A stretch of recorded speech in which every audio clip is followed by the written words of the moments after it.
नमस्कार दोस्तों। तो आज की इस क्लास में हम लोग करने वाले हैं क्लास 10th मैथ का वीवीए ऑब्जेक्टिव प्रश्न, जो आपके बिहार बोर्ड एग्जाम 2026 के लिए काफ़ी इम्पोर्टेंट होने वाला है। तो दोस्तों, आपसे वीडियो को अंत तक जरूर देखेंगे और आप सभी का कितना सही हुआ प्लीज़ आप सभी कमेंट बॉक्स में जरूर बताने का प्रयास करेंगे। और आप सभी को ये क्लास कैसा लगा प्लीज़ ये भी आप सभी जरूर बताएंगे। दोस्तों, यहाँ पे जितना भी ऑब्जेक्टिव है काफ़ी वीवीए ऑब्जेक्टिव क्वेश्चन है आपके बिहार बोर्ड क्लास 10th के एग्जाम के लिए। तो दोस्तों, यहाँ पे हम लोग मैथ का ऑब्जेक्टिव प्रश्न यहाँ पे करने वाले हैं। तो चलिए क्लास को करते हैं शुरू।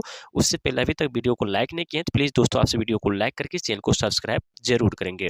पहला नंबर क्वेश्चन है कि इस निम्न में से कौन सा अपरिमेय संख्या है। यहाँ पर देखेंगे दोस्तों, चार ऑप्शन दे रखा है और चारों ऑप्शन में आपसे पूछ रहा है अपरिमेय संख्या कौन सा होगा। तो यहाँ पर देखेंगे दोस्तों 0.33 और इस पर रेखरिंग लगा है, इसका मतलब है 3 आ ही रहा है। ठीक है, तो ये दोस्तों आपका परिमेय संख्या हो जाएगा। ठीक है, तो ये तो होगा नहीं।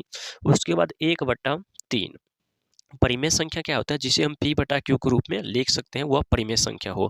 तो यहाँ पर देखिए ना 1/3 लिखा हुआ है, तो ये तो परिमेय हो जाएगा। लेकिन हमको क्या रहा है, हमको कह रहा है अपरिमेय संख्या निकालने के लिए। ठीक है, यहाँ पर देखिए बट्टा वाला है 2/5 है, तो ये भी क्या हो जाएगा, परिमेय संख्या हो जाएगा। तो इधर बच कौन गया है, तो इधर बच गया है ऑप्शन यहाँ से सी, जो कि सी यहाँ से क्या हो जाएगा, सी हो जाएंगे अपरिमेय संख्या हो जाएंगे। दोस्तों आपको याद रखना है, जो कि यहाँ पे देखिए ना 1 0 आ रहा है, फिर 1 0 0 आ रहा है, फिर 1 0 3 गो 0 आ रहा है, मतलब 0 बढ़ ही रहा है दोस्तों। ठीक है, तो ऑप्शन यहाँ से सी हो जाएंगे अपरिमेय संख्या, राइट आंसर। चलिए उसके बाद यहाँ पे दूसरा प्रश्न देखेंगे दोस्तों, और दूसरा प्रश्न है कि इस निम्नलिखित में से जनस कौन सी संख्या अपरिमेय है। अब फिर से बोल रहे हैं, निम्नलिखित में से कौन सी संख्या जनस वो अपरिमेय है। तो यहाँ पे देखिए दोस्तों, यहाँ पे लिखा हुआ है √36 और बट्टा में क्या लिखा हुआ है 64 है। जब इसको हम लोग बाहर निकालेंगे ना, तो ये आसानी से आ जाएगा। कितना आ जाएगा, तो ये आसानी से आ जाएगा कितना 8 बट्टा 6 बट्टा जो है ना 8 आ जाएगा, 8 8 64, ये भी बट्टा में आ गया। ठीक है, तो ये क्या हो जाएगा, तो ये हो जाएगा परिमेय संख्या। लेकिन हमको क्या पूछ रहा है, हमको अपरिमेय संख्या पूछ रहा है। लेकिन यहाँ पर देखिए ना, इसको भी निकालेंगे ना तो ये रूट से बाहर निकल जाएगा, ये भी रूट से बाहर निकल जाएगा। लेकिन ये जो देख रहे हैं ना, ये रूट से बाहर नहीं निकलेगा, जो कि ऑप्शन यहाँ से क्या हो जाएगा ना, जो कि ऑप्शन यहाँ से इसका जो है ना बी बिल्कुल राइट आंसर हो जाएंगे।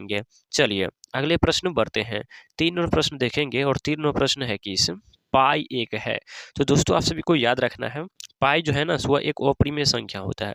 क्या होता है दोस्तों, पाई जो है ना वो एक अपरिमेय संख्या होता है। लेकिन पाई का जो मान होता है ना 22/7, ये हो जाते हैं आप सभी को परिमेय संख्या। ठीक है ना, इतना बात आप सभी को दोस्तों याद रखना है। पाई क्या होते हैं, तो पाई हो जाते हैं अपरिमेय संख्या। चलिए 4 नंबर प्रश्न देखेंगे दोस्तों, और 4 नंबर प्रश्न करा है कि इस 2 या 2 से अधिक अभाज्य संख्या का मौसा है। तो दोस्तों आप सभी को याद रखना है, 2 या 2 से अधिक अभाज्य संख्या का अगर मौसा पूछे ना, तो वो हो जाएंगे आप सभी को कितना, तो वो हो जाएंगे आप सभी को यहाँ से 1 हो जाएंगे। कितना हो जाएंगे दोस्तों, तो वो हो जाएंगे आप सभी को यहाँ पर 1, जो कि ऑप्शन यहाँ से ए बिल्कुल राइट आंसर हो जाएंगे।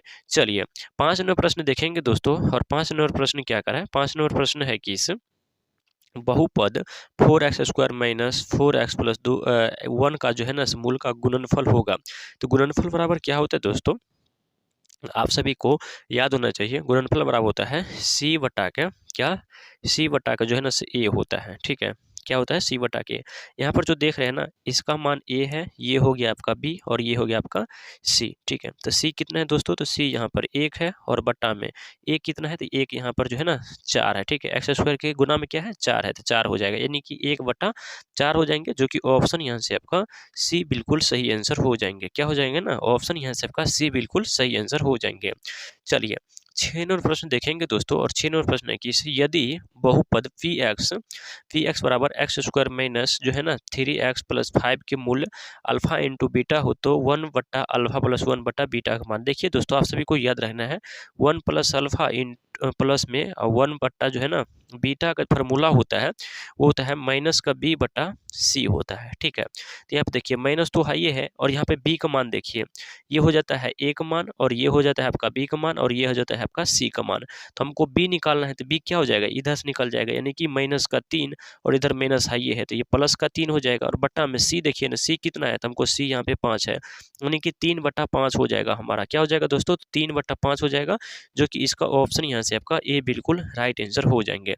दोस्तों अगर वीडियो समझ में आ रहा है तो वीडियो को लाइक जरूर करेंगे दोस्तों। ठीक है ना, चलिए सातवां प्रश्न देखेंगे दोस्तों, और सातवां प्रश्न करा कि इस द्विघात बहुपद के शून्य की संख्या है। तो दोस्तों आप सभी को याद रखना है, द्विघात बहुपद क्या, द्विघात बहुपद के ना और इसका शून्य की संख्या के ना तो इसका 2 हो जाएगा। लेकिन रेखिक का के क्या कि दोस्तों, अगर रेखिक का के ना तो रेखिक का 1 हो जाता है, ठीक है। फिर त्रिघात का के ना किसका दोस्तों, अगर फिर त्रिघात का के है ना तो इसका आपको क्या हो जाएगा, 3 हो जाएगा, ठीक है ना दोस्तों, आपको याद रखना है।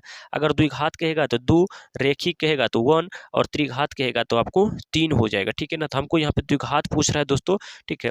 तो द्विघात पूछ रहा है तो यहाँ पे क्या हो जाएगा ना, तो ऑप्शन यहाँ से आपको क्या हो जाएगा ना, सी बिल्कुल राइट आंसर हो जाएंगे। क्या हो जाएंगे ना, 2 बिल्कुल राइट आंसर हो जाएंगे। चलिए 8वां प्रश्न देखेंगे दोस्तों। 8वां प्रश्न करा है कि एक द्विघात बहुपद Q x x square minus x +4 के शून्य अल्फा इंटू बीटा हो तो अल्फा प्लस बीटा का मान होगा। तो दोस्तों आप सभी को याद रखना है, अल्फा प्लस बीटा का मान जो है ना, देखिए ये ए हो गया, ये बी हो गया और ये सी हो गया। तो अल्फा प्लस बीटा का मान होता है माइनस में बी और बटा को होता है ए, ठीक है। तो यहाँ पर तो माइनस है ये है, ठीक है, और यहाँ पर आ गया बी, ठीक है। तो ये भी माइनस का 1 हो जाएगा। तो यहाँ पर सीधा सी आ जाएगा क्या दोस्तों, तो यहाँ पर सीधा सी आ जाएगा 1, क्या आ जाएगा ना, यहाँ पे सीधा सी हम इसको काट देते, ठीक है। यहाँ पर सीधा सी आ जाएगा 1 और यहाँ पर 1 है ये है, तो 1/1 जिसको हम क्या करेंगे, भागा करेंगे तो हमको 1 ही आएगा, जो कि ऑप्शन यहाँ से आपका जो है ना दोस्तों सी बिल्कुल राइट आंसर हो जाएंगे, ठीक है ना। चलिए इसी तरीका से दोस्तों आप सभी को एग्जाम में भी बना के आना है, ठीक है ना, और आपके एग्जाम में भी इसी तरीका से क्वेश्चन आएगा। कह रहा है कि एक रेखिक समीकरण के घात होंगे। तो दोस्तों आप सभी को याद रखना है, एक रेखिक समीकरण का घात अभी तुरंत बताए हैं, एक रेखिक समीकरण का घात सॉरी घात, रेखिक समीकरण आ गया, क्या रेखिक आ गया ना, तो उसका 1 हो जाएगा। द्विघात के लिए 2 हो जाएगा और त्रिघात के लिए 3 हो जाएगा, ठीक है ना। आपको याद रखना है, रेखिक के लिए 1 और द्विघात के लिए 2 और त्रिघात के लिए 3, बस इतना आपको याद रखना है। आपके ऑब्जेक्टिव दोनों तीनों में से जो है ना 2 ऑब्जेक्टिव जरूर आता है, ठीक है। ऑप्शन यहाँ से सी बिल्कुल राइट आंसर हो जाएंगे। उसके बाद यहाँ पे 10वां प्रश्न देखेंगे दोस्तों, और 10वां प्रश्न है कि इसे एक संख्या दूसरी संख्या से दोगुना है तो दोनों संख्या का योग कितना है, 27 है, तो संख्या बताइए। यहाँ पर देखना दोस्तों, कह रहा है कि एक संख्या, तो हम मान लेते हैं कि संख्या x और दूसरी संख्या इससे दुगुना है और बराबर में कितना है, तो बराबर में यहाँ पे 27 है। इधर जोड़ेंगे तो हो जाएगा 3x और इधर हो जाएगा कितना, 27। अब इसको हम x में निकालेंगे तो ये 27 में अगर हम 3 से भाग देते हैं तो हमको आ जाएगा 9, यानी कि x बराबर आ गया 9 और हमको दूसरी संख्या चाहिए तो 2 में हमको x से गुना कर देना है, तो ये क्या हो जाएगा, हमको 18 हो जाएगा, यानी कि 9 और 18 हो जाएगा, जो कि ऑप्शन यहाँ से दोस्तों ए बिल्कुल राइट आंसर हो जाएंगे। तो दोस्तों यहाँ पे टोटल 10 ऑब्जेक्टिव प्रश्न लाए थे, ठीक है ना। और आप सभी का ये क्लास कैसा रहा, आप सभी का फीडबैक मैं लेना चाहता हूँ, ठीक है ना।